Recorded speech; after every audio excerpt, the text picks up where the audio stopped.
Guys, yan na po yung in-order sa atin. So, kinuha natin kay Morwi.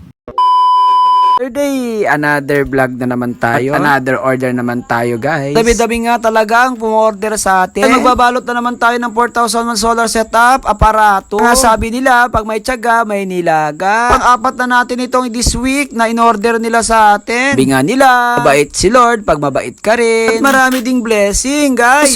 Yun pa rin ang ginagawa namin. Pagkakuha namin ng setup, nabalot na ng kasama ko. Lagyan ng karton, napurap na puti, napurap na itim. Lalagyan niya ng fragile. Uy, fragile ba yun o fragile? Kaya nga sabi nila, lahat ng hamon, huwag kang susuko. Kasi lahat yan ay pagsubok lamang. Pag nalampasan mo, maginhawa ang buhay mo. May blessing na darating sa'yo. Lahat ng problema ay matatapos at malalampasan mo. Sa mga nagsisimula sa negosyo, kapahinaan ng loob, laban lang. Kaya sa pagsasalita ko, post na yung ating in-order sa atin. Kaya ready na nating ipunta yan at ipadrop off. Pinga nila, pag nagtutulungan kayo, daling matatapos ang trabaho. Taasahan mo, lahat ng inyong pangarap matutupad. Kaya, go lang ng go. Tapos na mga bossing. Ayan mga bossing, inilagay ko na sa aking tricycle. Kukuha na naman tayo ng waybill sa Audential, guys. So ako laging kumukuha ng waybill at nagpapagawa. Kasi naman, kabisado na nila ako. Naging kaibigan ko na rin sila, madam. Nasanay na sila sa akin kung kuripot ako. Tapos na yung waybill natin, pwede natin ilagay sa parcel o kaya sa ating i-deliver. Kung nga, pag may kasama ka, sila na yung gagawa. Magbibideo ka ilagay na nila yung ating waybill para malaman kung saan pupunta at ano ang pangalan.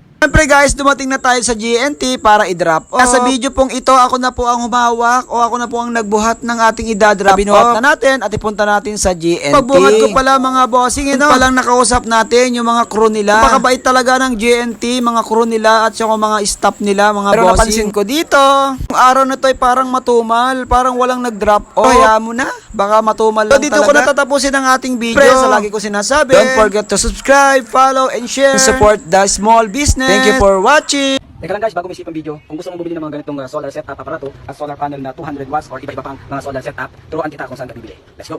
Kung nakita mo ang bidyong ito, ang gagawin mo, punta ka lang sa comment section at makikita mo ang link na to. Ang link pala nito ay ang aking TikTok affiliate. I-click mo yan para pumunta ka sa aking profile. At makikita mo yung video rin na nakita mo sa Facebook. Ang gagawin mo lang, i-click mo lang yung yellow basket sa baba ng video. Pagka-click mo, makikita mo pala yung product na. Sa inyo, kung i-add chart nyo o babayin nyo na. Pag pala in-scroll nyo, makikita nyo na pala yung seller account ko. Yan pala, mapapansin nyo, 4.4 na pala tayo. 191 sold na pala ang mga bumili sa seller ko. Ang gagawin mo, click mo lang ang profile ko at napapansin mo, makikita mo na marami kong product ko pala dyan, ilangis at mga aparato, solar setup, mga design ko, iba-iba pang produkto. Siyempre, di mawawala yung mga ang spiritual protection na pangontra. Anong pangontra? Pangontra pala ay spiritual problem sa mga kukuha, mga product ko. Alam nyo na po ang gagawin nyo. Ilang ating video. Happy checkout guys! Thank you for watching. Bye-bye!